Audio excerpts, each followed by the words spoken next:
भिडियोमा एकदमै धेरै स्वागत छ। धन्यवाद। आज चाहिँ हामी विशेष गरी जर्मनीमा कसरी रुम खोज्न सकिन्छ अनि कस्तो प्रकारको रुमहरू पाइन्छ, कतिको गाह्रो हुन्छ त जर्मनीमा रुम खोज्नको लागि भन्ने विषयमा आजको भिडियोमा हामी कुरा गर्नेछौँ। सबैभन्दा पहिला जर्मनीमा कतिको गाह्रो छ त रुम खोज्न, यहीँबाट जाउँ। जर्मनीमा कुन चाहिँ स्टेटमा आइन्छ होइन, त्यो अनुसार फरक हुन्छ र चाहिँ अब युनिले प्रोभाइड गर्छ गर्दैन हाउसिङ, त्यो पनि फरक पर्छ होइन। अब बिग सिटीमा पनि युनि चाहिँ अब राम्रो परेन र युनिले चाहिँ अब हाउसिङ प्रोभाइड गर्दैन भने प्राइभेट हाउसिङदेखि खोज्नुपर्छ आफूले होइन। समस्या त धेरै छ होइन, स्टुडेन्टहरूलाई त नर्मली स्टुडेन्टहरूलाई चाहिँ धेरै छ किनभने यहाँ चाहिँ थुप्रै युनिभर्सिटी छन् होइन, र माथिबाट त्यो युनिभर्सिटीमा थुप्रै स्टुडेन्टहरू छन् होइन। अनि त्यो स्टुडेन्टहरूलाई धेरै भएर गाह्रो भएको हो कि अलि चाहिँ रुम खोज्न, अनि माथिबाट हाउसिङहरू पनि थोरै छ होइन, त्यसले गर्दा अलिक गाह्रो भएको। र हामी अहिले जुन एरियामा बुझौँ होइन, हामी चाहिँ नर्थ वाइन वेस्ट कलेजमा छौँ अनि वाइन वालमा हामी पढेर हो। त्यही भएर यो कम्युनिटी सानो भयो भने यहाँ चाहिँ युनिले पनि हाउसिङ प्रोभाइड गरिरहेछ र हामी प्राइभेटले बाहिर पनि खोज्न सक्छौँ आफै सेल्फ होइन। त्यही भएर यहाँ चाहिँ त्यति गाह्रो छैन। स्टार्टिङमा तपाईँ जब जर्मनी आउनुभयो त्यस्तो केही अनुभव छ रुम खोज्नको लागि गाह्रो भएको अथवा एडजस्ट गरेर बस्नु परेको त्यस्तो केही छ? नसम्झाउनुहोस् यार, इट वाज सो त्यति बेलाको कुरा है। म त 5 वर्ष पहिलाको कुरा गर्छु, 2019मा जुन बेला आएको थिएँ म होइन, त्यति बेला अनि रुम पाउनु यस्तो गाह्रो थियो नभन्नु, कोरोना भन्दा पहिलाको कुरा हो कि होइन। अनि त्यति बेला रुमहरू पाउनु यस्तो गाह्रो भएर अनि 2-4 दिन साथीकोमा बसियो होइन। अब 2-4 दिन त भनौँ 2 हप्ता जति बसियो साथीहरूकोमा यताउता एडजस्ट गरेर। अनि पछि अनि थुप्रै ठाउँमा मैले म्यासेज गरेँ होला, थुप्रै ठाउँमा मैले वाट्सएप गरेँ होइन, थुप्रै लिङ्कहरूमा गरेपछि बल्ल एकजना मान्छे भेट्यो जसले मलाई अफर गर्यो रुमलाई। त्यही कारण त्यो बेला चाहिँ अलि गाह्रै थियो। कस्तो टाइपको रुमहरू पाइन्छ? विशेष गरी हामीले अपार्टमेन्टै लिन पर्ने हो कि सिङ्गल रुम पनि पाइन्छ कि, अथवा यो चाहिँ कस्तो हुन्छ? अकोमोडेसन खास 3 क्याटेगोरीमा लगाउन होइन। फर्स्ट चाहिँ अब युनिको हाउसिङ जस्तो भयो होइन, युनि प्रोभाइड गर्ने। नेक्स्ट भनेको चाहिँ प्राइभेट, तर त्यो पनि सेयर हुन्छ, जस्तै स्टुडेन्टसँग सेयर गर्ने। एउटा अपार्टमेन्ट हुन्छ, त्योमा अब 3-4 रुम हुन्छ, अनि 3-4 स्टुडेन्टले एउटा रुम लिने र किचन र अनि टोयलेट चाहिँ सेयर गर्ने हुन्छ होइन। र अर्को भनेको चाहिँ प्राइभेट अपार्टमेन्ट या स्टुडियो लिन सक्यो। त्यस क्याटेगोरी लिएर 3टा हुन्छ क्याटेगोरी होइन। अब पहिला तिमी आउँदा चाहिँ तिमीले सेयरमा बसेको बसेको थिएँ फर्स्टमा चाहिँ, अनि हामी 3जना थियौँ, 3जना सेयर गरेर बसेको थियौँ, किचन बाथरुम। अनि अहिले चाहिँ हामी स्टुडियो अपार्टमेन्टमा बस्छौँ, सेयर गर्नु पर्दैन, हामी 2जना मात्रै हो। जस्तै एउटै रुममा 2जना बस्न पाउने हुन्छ कि हुँदैन? 2-3जना त्यो एउटै रुममा 2-3 जना यो लिगल होइन, नर्मली होइन। कुन केसमा यो लिगल हो भन्दाखेरिको रुमको साइज हेरेर हुन्छ कि लिगल। त्यो 2 जना बस्ने, जस्तै नर्मली कप्पलहरूको रुम हुन्छ नि, जस्तै अब अलि ठुलो स्पेस भएको होइन। अब जस्तै स्टुडेन्टहरू आई थिङ्क 20 स्क्वायर मिटर समथिङमा बस्छन् जस्तो लाग्छ स्टुडेन्टहरूलाई होइन नर्मल्ली। अनि तर अब ठुलो छ भने त अब 2 जना बस्न पायो, एउटा रुममा 2 जना मिलेर बस्न पायो। रुम रेन्टहरू कति पर्छ त? रुम रेन्ट त अब यो त डिपेन्ड गर्छ है, सिटीको डिपेन्ड गर्छ। किनभने अब म्युनिकतिर जानुहुन्छ भने त्यहाँ एक्सपेन्सिभ छ, बर्लिनतिर होइन ठुल्ठुलो सिटीहरूतिर जानुहुन्छ भने धेरै एक्सपेन्सिभहरू छ होइन। अनि अब के भन्छ सिटीभन्दा बाहिरको युनिभर्सिटी, जस्तै अब म बसेको युनिभर्सिटी एउटा सानो ठाउँमा छ होइन, एउटा सानो सिटीमा छ भनौँ न होइन। अनि त्यहाँ चाहिँ रुम रेट पनि एक्सपेन्सिभ नै भनौँ, एज अ लाइक स्टुडेन्टको लागि त त्यो पनि एक्सपेन्सिभ नै हो। अब नर्मली तपाईँको मिनिमम चाहिँ भनौँ न 300 छ होइन, स्टार्टिङ रेट होइन। स्टार्टिङ तिम्रो 300 छ, अनि त्यसपछि तिम्रो 400-500सम्म पनि पर्छ है रुमहरू। अनि त्यो पनि डिपेन्ड गर्छ कतिजनासँग सेयर गरिराख्नुभएको छ कि, त्यसले पनि डिपेन्ड गर्छ। रुम रेटको केसमा चाहिँ अब त्यहाँ पनि खोज्दाखेरि 2टा अप्सन हुन्छ होइन। लाइक फर्स्टली चाहिँ स्टुडेन्ट डोम जाउँ, जुन चाहिँ चिपेस्ट अप्सन हो होइन, र अब सबै कुरा इन्क्लुड हुन्छ, जुनलाई चाहिँ हामीले वार्म रेन्टिङ भन्छ होइन। त्यो चाहिँ अहिले हामी बसेको एरियामा राइनवाल युनिभर्सिटीमा चाहिँ अराउन्ड 3 to 350 त्यतिसम्म पर्छ अनि 300 to 350 सम्म पर्न सक्छ होइन र बाहिर खोज्यो भने चाहिँ थोरै त्योमा चाहिँ एडिसनल 100 या 50 एक्स्ट्रा मात्र सक्छ कस्ट होइन र त्यही हो मेन चाहिँ कोल्ड रेन्टिङ या वार्म रेन्टिङ होइन अब कोल्ड रेन्टिङ गऱ्यो भने चाहिँ हामीले केही पनि पाउँदैन होइन रुम मात्रै पाउने हो त्योमा चाहिँ सबै फर्निचरहरू यताउता बेडिङहरू सबै कुरा हामीले आफै एड गर्नुपर्छ र वार्म रेन्ट भयो भने चाहिँ त्योमा चाहिँ सबै कुरा अलरेडी इन्क्लुड हुन्छ त्यो दुईवटा अप्सन चाहिँ हुन्छ अनि त्यो अप्सन वाइज चाहिँ कस्ट माथि तल जाने हुन्छ ओके भनेपछि रुम चाहिँ आइदर फर्निस पाइन्छ अर अनफर्निस पाइन्छ होइन त्यही अब जस्तै रेन्टमा चाहिँ के जस्तै अनफर्निस भयो भने चाहिँ आफूले सम्पूर्ण कुराहरू आफै गर्नुपर्ने हो फर्निस गर्नुपर्ने हो त्योमा चाहिँ हाम्रो पनि कोड नै थियो है हाम्रो कोड थियो अनि हामीले फर्निचरहरू तिनीहरू चाहिँ हामीले आफै एड गऱ्यौँ होइन र त्योमा चाहिँ वाइफाईहरू पनि चाहिने कुरा हो वाइफाईहरू हामीले आफै गर्नुपर्छ अनि बत्ती पनि इलेक्ट्रिसिटी पनि आफै पे गर्नुपर्छ र हाम्रो चाहिँ वाटर बिल चाहिँ हाफ हुन्छ होइन ओनरसँग त्यही भएर कोडमा चाहिँ अलमोस्ट सबै आफै कभर गर्नुपर्छ हामी आउँदाखेरि चाहिँ यहाँ केही पनि फर्निस थिएन सबै आफैले जोड्यौँ डोरमा चाहिँ सबै चिज इन्क्लुड हुन्छ नि त अनि आउने बित्तिकै त्यो कम्फर्ट हुन्छ जेस सबै कुरा हुन्छ एक्स्ट्रा टेन्सन लिनु परेन कस्ट पनि माथि गएन नि त त्यो फर्निचर हाल्नु पर्ने त्यस्तो समस्या भएन त्यो परेन त्यही हो डोम रोडमा त्यही सही हो बाहिर चाहिँ अलिकति एक्स्ट्रा चाहिँ त्यही अब यताउता किन मिलाउ जोड होइन फेरि आफ्नै गाडी छैन भने फेरि सामान किनेर ल्याउन त्यहाँ डेलिभरी चार्ज माथि गयो होइन सबै कुराहरूमा गाह्रो हुन्छ बाहिर प्राइभेट लिँदा चाहिँ ओके अनि पछि छोड्ने बेलामा पनि सायद समस्या हुन्छ के अरे होइन छोड्ने बेला पनि समस्या हो त्यही हो किन्न जति दुःख छ छोड्न त्यही दुःख हुन्छ होइन अब त्यो सेकेन्ड ह्यान्ड बेच्न सक्यो भने चाहिँ अलिकति एक्स्ट्रा पैसा चाहिँ बनाउन सक्यो होइन अब तर त्यही हो सेकेन्ड ह्यान्ड बेच्दा चाहिँ त्यो जति पे गरेर त्यो पैसा त आउँदैन कोर्स होइन अनि प्लस त्यो बेच्न सकेन भने त्यही सबै अब त्यो पनि डम्प गर्नुपर्छ होइन त्यसको लागि फेरि गभर्मेन्टलाई कल गरेर अनि अपोइन्टमेन्ट लगेर अब जस फर्निचर डम्प गर्नुपर्छ त्यसको नि एडिसनल कस्ट चाहिँ लिन्छ सरकारले पैसा दिनुपर्ने है फर्निचर फाल्नको लागि पनि फाल्नको पनि आफूले चाहिँ फर्स्ट त अब टेक अवेमा राखिदिन्छौँ तल कसैले लियो भने लियो लिएन भने चाहिँ अब त्यही हो गभर्मेन्टको थ्रु जानुपर्छ फोन गर्ने उनीहरूलाई लिन आउँछ अनि हामीले पैसा दिनुपर्छ त्यही अब कति के चाहिँ एक्ज्याक्टली थाहा भएन तर अब हामीले पनि त्यो ठ्याक्कै सुन्यौँ किन हामी त्यो फर्स्ट एक्सपिरियन्स यो अपार्टमेन्ट लगेर होइन हामीले पहिला चाहिँ फर्निचर डम्प गरेको छैनौँ त्यही भएर थाहा छैन तर प्रोसेस चाहिँ त्यही नै हो हामीले चाहिँ सबै अपार्टमेन्ट खाली गरेर जस्तो हामीले लगाएको थियौँ त्यस्तै नै हामीले फिर्ता गर्नुपर्छ रुम चाहिँ ओनरलाई चाहिँ ओके यदि हामीले चाहिँ कोल्ड रेन्टमा चाहिँ कुनै अपार्टमेन्ट लियो रुम लियो भने चाहिँ एक्स्ट्रा के कुराहरूमा चाहिँ हामीले पे गर्नुपर्ने हुन्छ नर्मली मेनली त इलेक्ट्रिसिटी भयो अनि अब हिटिङ चाहिहाल्यो हिटिङ भयो अनि के भयो फर्निचर वाइफाई पानी मेनली यो तिनै कुरा हो ओके त्यो कुराहरू चाहिँ एक्स्ट्रा आफूले पे गर्नुपर्ने हुन्छ ओके चाहिँ डिपोजिटको बारेमा कुरा गरौँ नर्मली चाहिँ हामीले डिपोजिट कति दिनुपर्ने हुन्छ ओनरलाई अनि त्यो डिपोजिट कहिले पाइन्छ कसरी पाइन्छ यसो थोरै त्यो बारेमा बताइदिनु होला त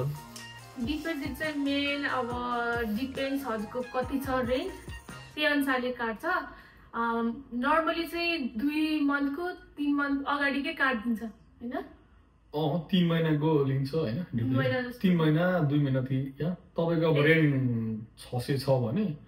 1200 या 1800 जति काट्छ डिपोजिट अब सेक्युरिटी चाहिँ राख्नु पऱ्यो नि उनीहरूले होइन इनकेस हामीले पछि पे गर्न सकेन भने उनीहरू त्यहाँबाट कटअप गर्छ फेरि नर्मली अब हामीहरूले नेपालमा लगे जस्तै नेपालमा पनि हामीले त अब ओनरले माग्छ नि त डिपोजिट हो त्यसरी 2 या लाइक 1 महिना मात्र होइन कि 2 महिना या 3 महिना जतिको चाहिँ लिन्छ सेक्युरिटी डिपोजिट भनेर ओके त्यो डिपोजिट चाहिँ हामीले पुरा पाइन्छ कि पाइँदैन के हुन्छ कस्तो हुन्छ त्यो अथवा ओनर अनुसार डिपेन्ड पर्छ त्यो चाहिँ ओनर अनुसारले नै डिपेन्ड पर्छ अनि कहिलेकाहीँ चाहिँ के हुन्छ भन्दा यदि रुममा ड्यामेज यताउता केही भयो जस्तै अब केही चिज बिग्रियो भने चाहिँ त्यहाँबाट रिड्युस गरिदिन्छ है डिडक्ट गरिदिन्छ ल वाइज त्यही हो नि त ल वाइज चाहिँ अब उनीहरूले सबै फुल एमाउन्ट नै पे ब्याक गर्नुपर्ने हुन्छ र त्यो कुरा पनि तपाईँको कन्ट्र्याक्टमा लेखा हुन्छ भन्नाले हामी चाहिँ यति पैसा छ तपाईँ हामीले फिर्ता गर्छौँ जब चाहिँ हाम्रो कन्ट्र्याक्ट सकिन्छ भन्ने लेखेको हुन्छ होइन त्यो पैसा लिगली जाँदा चाहिँ त्यो पैसा सबै तपाईँको डिपोजिट ब्याक हुनुपर्ने हुन्छ र त्योमा एक दुई सय चाहिँ उनीहरू रेनोभेटको लागि दिन्छु लेखेकै हुन्छ क्लजमा होइन यदि लेखा छैन भने उनीहरूले फुल एमाउन्ट तपाईँलाई पे ब्याक गर्नुपर्ने हुन्छ र अब कुनै अब घरले अब त्यस्तो घाँबाट होइन ओनर पऱ्यो भने चाहिँ अलिक गाह्रो हुन्छ त्यो केस अब हामीले अहिलेसम्म फेस गरेका छौँ तर एक दुईजना साथीले चाहिँ फेस गर्नु भएको छ होइन त्योमा चाहिँ लिगली पनि जान सकिन्छ त्यही हो अब नराम्रो ओनर चाहिँ नहोस् तपाईँलाई होइन अब यहाँनिर चाहिँ जस्तै नेपालको जस्तो अब ओनरले अलिकति प्रब्लम गर्ने हुन्छ नि त्यो टाइपको हुन्छ कि हुँदैन त्यस्तो समस्या त्यो चाहिँ हुँदैन त्यो चाहिँ आनन्द छ त्यो केसमा चाहिँ आनन्द छ मतलब उनीहरूलाई टाइममा पैसा तिर्यो भने सक्यो त्यसपछि आफ्नो घर यो घर उनीहरू आउनु पनि मिल्दैन उनीहरूले अब केही कुरा छ भने उनीहरूले आफू अपार्टमेन्ट लगेर यस्तो छ अब हामीहरू आउँछौँ भन्छ अनि घरभित्र पनि आउँदैन बाहिर कुरा बाहिरबाट सपोर्ट गरेर उनीहरू चाहन्छ उनीहरूलाई त्यो कुरा मतलब भएन पछि छोड्ने बेला चाहिँ हेर्ने भयो है त्यही छोड्ने बेलामा चाहिँ केही ड्यामेजहरू छ कि भनेर हेर्छ त्यो चाहिँ हेर्न आयो कन्ट्र्याक्ट लिने बेलामा ओनरसँग हामीले के कस्तो कुराहरूमा ध्यान दिनुपर्छ के कुराहरू चाहिँ हेर्नुपर्ने हुन्छ त्यो बेलामा चाहिँ के छ त्यस विषयमा मेन त कन्ट्र्याक्ट जर्मनमा हुन्छ त्यही बुझ्नलाई एकदम गाह्रो हुन्छ अनि टाइम लिएर कन्ट्र्याक्ट पढेर के अरे बल्ल साइन गर्दा त्यो धेरै क्लजहरू हुन्छ होइन त्यहाँ फर्स्टमा चाहिँ त्यही हो मेन चाहिँ तपाईँहरूले अब जर्मन जानु भएको छ भने ठिक छ सजिलो हुन्छ कन्ट्र्याक्ट पढ्न छैन भने नदै ट्रान्सलेट गर्नु होइन सबै क्लजहरू अनि सेकेन्डमा चाहिँ अब त्यसमा एडिसनल कस्टहरू के छ तपाईँको मेन रेन्टमा अरू एडिसनल के एक्सेसहरू राखेको छ त्यो पनि त्यहाँ क्लजमा हुन्छ त्यो पनि पढ्नु होइन अनि त्यसपछि चाहिँ अब तपाईँले अब साइन गर्दा कन्ट्र्याक्ट कति टाइम पिरियडले गर्नुहुन्छ होइन कुनै चाहिँ अनडिफाइन्ड टाइम पिरियड हुन्छ त्यो भनेको तपाईँले लिज गर्नुभयो भने तपाईँले जहिले पनि छोड्न सक्नुभयो होइन र कुनै चाहिँ यति मिनिमम स्टे गर्नुपर्छ भन्ने हुन्छ हाम्रो केसमा 2 इयर्सको मिनिमम स्टे कन्ट्र्याक्ट थियो स्टे हुनुपर्ने थियो होइन त्यो भयो त्यो पनि ध्यान दिनु र फाइनली चाहिँ तपाईँले जुन सेक्युरिटी डिपोजिट दिनुहुन्छ त्योमा चाहिँ थोरै समय एमाउन्ट चाहिँ उनीहरूले काट्छ जब तपाईँ रुम छोड्नुहुन्छ किनभने रुमलाई चाहिँ रेन्ट गर्नुपर्ने हुन्छ भनेर उनीहरूले 100-200 जति चाहिँ इन्ट्रो तपाईँलाई चार्ज हुनसक्छ त्यही भएर सबै क्लजहरू चाहिँ मजाले पढ्नु होइन र तपाईँले ट्रान्सलेट गर्दा पनि तपाईँ कन्फ्युज हुनुभयो भने तपाईँ कोही साथीलाई जर्मन आउँछ भने उसँग गएर मजाले पहिला पढेर मात्र साइन गर्नु होला किनभने अब त्यही हामी एउटा कन्ट्र्याक्टमा बाइन्ड हुन्छौँ होइन र कुनै कुराहरूले पछि आफूलाई अब्स्ट्याकल गऱ्यो भने गाह्रो हुन्छ नि त त्यही भएर मजाले पढ्दा चाहिँ राम्रो डकुमेन्टहरू त्यस्तो मार्क्स चाहिँ माग्दैन के छ डकुमेन्ट माग्छ है हामीलाई चाहिँ लाइक फाइनेन्सियल डकुमेन्ट केही उनीहरूलाई प्रुफ होस् न हामीले चाहिँ तिर्न सक्छौँ भन्ने होइन किन स्टुडेन्टले धेरै त तिर्न सक्दैन कोर्स होइन अब त्यो उनीहरूको मेन्टालिटी हुन्छ नि त स्टुडेन्टले बाहिर रुम लग्यो भने तिर्न सक्दैन त्यो प्रब्लम आउँछ भनेर लाइक केही चाहिँ हामी देखाउनु पर्छ लाइक बेम्बे एलाइमेन्स या हामीले अब काम गरेर छौँ भन्ने कुरा त्यस्तो केही त्यो प्रुफ देखाउनुपर्छ त्यो भएपछि चाहिँ अलिकति इजिली पाउँछ अब त्यो प्रुफ भयो भने चाहिँ अलिक गाह्रो हुन्छ रुम पाउन खोज्ने उपायहरू अथवा अवेजहरू चाहिँ के कस्तो छ त्यो कुरा गरौँ होइन किनभने सुरुमा जब हामी चाहिँ जर्मनी आइन्छ हामीसँग आइडिया नहुनसक्छ कसरी हामीले रुम खोज्ने त लिङ्क साथीभाइहरूसँग कुरा गरेर हामीले साथीभाइको थ्रुबाट हो फर्स्टमा चाहिँ अब मेन त त्यही हो लिङ्क हो त्यसपछि अब भएन भने चाहिँ वेबसाइटहरू छ वेबसाइटहरूबाट अनि अब कति धेरै ग्रुपहरू छन् वाट्सएपमा फेसबुकमा सोसल मिडियाहरू भनौँ सोसल मिडियामा त्यहाँ कनेक्ट हुने मान्छेहरूसँग सोध्ने ओके हुन्छ हामी यो यसको लिङ्क पनि यहाँ राखिदिनेछौँ तल यदि स्टार्टिङमा चाहिँ बाइचान्स स्टुडेन्टहरूले चाहिँ रुम पाउन गाह्रो भयो भने त्यसको अल्टरनेटिभहरू चाहिँ के हुन्छ त यदि अब रुमहरू पाइरहेको छैन भने चाहिँ आउने बित्तिकै आफ्नो यदि कोही साथीहरू हुन्छ भने साथीहरूसँग अब रिक्वेस्ट गरेर बस्ने अलिक टाइमलाई आफूले नपाउँदैसम्म त्यो पनि अब अप्सन छैन भने चाहिँ सबलेटमा राखेको हुन्छ रुमहरू त्यो चाहिँ वाट्सएप थ्रु यताउताबाट साथीभाइ यताउताबाट खोज्नुपर्छ सबलेटमा बस्न पायो 3 महिनासम्म या अब 3 महिना या 6 महिना भनौँ 6 महिना त्यो लास्ट अप्सन पनि हुन्छ इनकेस अब त्यो अब साथीहरूमा पाएन या अब सबलेट पनि भएन भने अब होटेल होइन प्राइभेट होटेलहरू त्यो सुन्नुपर्छ या एयरबिएनबी तर त्यो चाहिँ अब लास्ट अप्सन हुन्छ र कस्टली चाहिँ हुन्छ त्यही भएर भर्सक चाहिँ अब नेपालबाट आउनु अगाडि नै अब साथीहरूलाई कन्ट्याक्ट गर्ने या युनिमा कन्ट्याक्ट गर्ने होइन, युनिको डोम होइन, या भएन भने नेपालीहरू बसेको छ भने यसो ग्रुपहरू या फेसबुक ग्रुपहरू या वाट्सएप ग्रुपहरू हुन्छ नि त, त्यस्तोमा चाहिँ कन्ट्याक्ट गरेर पहिला नै रुम बुक गर्दा राम्रो। जति पनि नेपालबाट आउँदै हुनुहुन्छ जर्मनी अनि स्टडीको लागि आउँदै हुनुहुन्छ र उहाँहरूले रुम लिनुपर्ने हुन्छ अथवा अपार्टमेन्ट लिनुपर्ने होला, उहाँहरूले चाहिँ सबैभन्दा पहिला ध्यान दिनुपर्ने कुराहरू के हुन्छ जस्तो लाग्छ त तपाईँको विचारमा? सबैभन्दा पहिला होइन जो आउँदै हुनुहुन्छ उहाँलाई मैले गुड लक भन्न चाहन्छु होइन, अनि सेफ ट्राभल भन्न चाहन्छु होइन। अनि तर सबभन्दा ध्यान दिनुपर्ने कुरा हो भन्दाखेरिमा आउनुभन्दा पहिला मलाई सपोज गरौँ कसैले रुम खोज्यो यहाँ होइन, अनि रुम खोजेपछि अनि कतिजना स्क्याम गर्नेहरू पनि हुन्छन् कि त्योसँग एकदम बस्नुपर्छ है स्क्यामरहरूसँग कि, किनभने तिनीहरूले थुप्रै बहानामा कि मान्छेहरूलाई फसाउने काम गर्ने रहेछन् कि। जस्तै अब मैले धेरै साथीहरूले सुनाउँछन् तिनीहरूले स्क्याम भएका कुराहरू कि अब के सिधै paper like this is like contract भन्छ होइन, अनि यो कन्ट्र्याक्ट हो, यसमा साइन गर्नुहोस् र यति पैसा तपाईँले सेन्ड गर्नुपर्छ अनि बल्ल त्यो रुम तपाईँको हुन्छ भनेर गर्ने रहेछन् कि। तर एक्ज्याक्टली त्यस्तो नहुने रहेछ कि, मतलब तिनीहरूले सबै प्रोसेसहरू तपाईँले राइट लागु हुन्छ तर त्यो एक्ज्याक्टली हुँदैन कि। त्यो सबभन्दा बेस्ट आइडिया भनेको के हो, बरु यहाँको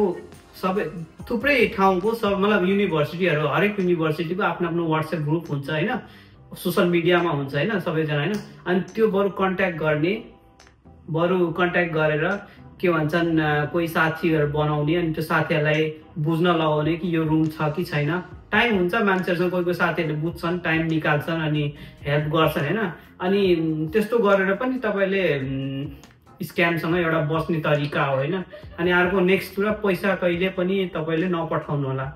सेकेन्ड कुरा होइन, कहिले पनि त्यसले पैसा माग्छ कि ल मलाई यति डिपोजिट दिनुहोस् अनि बल्ल त्यो रुम तपाईँको हुन्छ, त्यो कहिले नगर्नु त्यस्तो। त्यो भनेको के भन्छ त्यो राम्रो होइन र धेरै जस्तो त्यस्तो स्क्याम गर्नेहरू नै हुन्छन्, त्यो पनि ध्यान दिने कुरा हो। त्यो चाहिँ बुझ्नु पर्यो है, बुझ्नु पर्यो। अनि जस्तो अब सिग्नेचरको कुरा कुनै पनि हामी अब डकुमेन्टमा त्यसमा स्क्याम गर्ने फस्न सक्ने सम्भावना हुन्छ हुँदैन? जस्तै कन्ट्र्याक्ट गर्ने बेलाकै कुरा गरौँ होइन, त्यस्तो कुराहरूमा के कुरामा ध्यान दिनुपर्छ जस्तो लाग्छ? अब हो नि, यहाँ सिग्नेचर गर्ने बेला एकदम ध्यान दिनुपर्छ, किनभने यहाँ यो कन्ट्री कस्तो भन्दा भने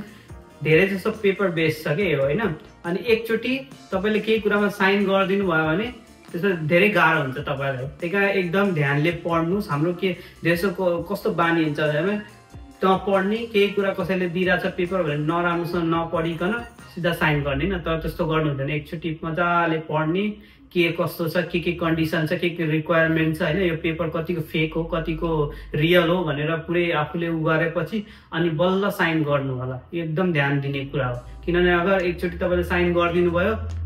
तपाईँ फस्ने सम्भावना धेरै हुन्छ। अगर त्यो अब मान्छे राम्रो छ भने त ओके, मान्छे त्यस्तो स्क्यामर नै छ अथवा लुट्नेकोलाई नै त्यो पेपर बनाएको छ भने त इट्स भेरी गाह्रो हुन्छ तपाईँहरूलाई। अन्तिममा केही भन्न मन लागेको कुराहरू केही छ? त्यही नै सरस्वती सबै कुराहरू भनिहाल्यो होइन। त्योमा छुटेको भनेको अब एउटा त्यही स्क्यामको कुरा थियो जुन हाम्रो अर्को साथीले चाहिँ अलरेडी मेन्सन गर्नुभएको छ होइन। स्क्यामसँग बच्नुपर्छ। अनि त्यही अब रुमहरू पहिला नै नेपाल आउँदाखेरि नै तपाईँहरूले भर्खर बुक गरेर खोज्नु होइन, अनि डोमिटोरीहरूमा एप्लाई गर्नु, अनि त्यही अब राम्रोसँग प्रिपेयर गर्नु, आउनु होइन। अल द बेस्ट होइन, वेलकम टु जर्मनी। त्यही नै हो। तपाईँहरूको यस्तो बिजी टाइम निकालेर हामीलाई टाइम दिनुभयो, यसको लागि धेरै धेरै धन्यवाद। Okay, thank you. By by. By.